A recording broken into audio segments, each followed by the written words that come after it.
এবার একটু ভালো খবর দিই। পূর্বপল্লীর মাঠে ফিরছে পৌষ মেলা। 2019-এর পর ফের হবে পৌষ মেলা। মেলা করার সিদ্ধান্ত বিশ্বভারতী কর্তৃপক্ষের। মেলার জন্য রাজ্যের সাহায্য নেবে বিশ্বভারতী। বাঙালির আবেগের পৌষ মেলা পূর্বপল্লীর মাঠেই হচ্ছে। ইন্দ্রজিৎ রুজ আমাদের প্রতিনিধির সঙ্গে কথা বলবো।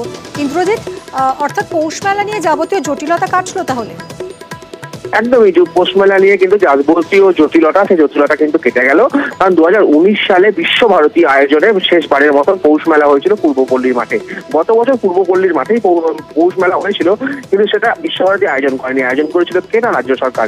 এবছর আর রাজ্য সরকার আয়োজন করবে না, বিশ্বভারতী আয়োজন করবে।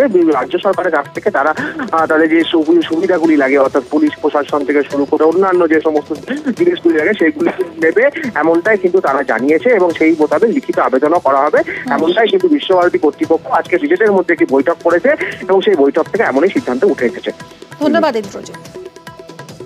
এটা শান্তিনিকেতন ট্রাস্ট করে, বিশ্বভারতী শান্তিনিকেতন ট্রাস্টকে সাহায্য করে এই পৌষ মেলা করতে। সেটা হবে, কিন্তু সেটা অবশ্যই জেলা প্রশাসন, রাজ্য প্রশাসনের সাথে তাদের সাহায্য নিয়ে, সর্বতভাবে সাহায্য নিয়ে আমরা করব। এবং পুরনো ধাঁচে 2019-এ যে শেষ মেলা হয়েছে সেটা যেই ফরম্যাটে হয়েছে সেই ফরম্যাটে হবে। মেলাটাকে যখন তোলা হয় তখন ন্যাচারালি আমাদের একটা বিশ্ববিদ্যালয় হিসেবে সেটা খুবই শক্ত আমাদের পক্ষে।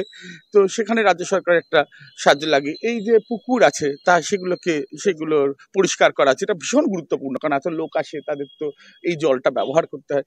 সে বিষয়ে সাহায্য, ল অ্যান্ড অর্ডার রাখার, আমরা আইন কানুনগত যে সাহায্যগুলো সেগুলো তো রাজ্য সরকারই একমাত্র করতে পারে।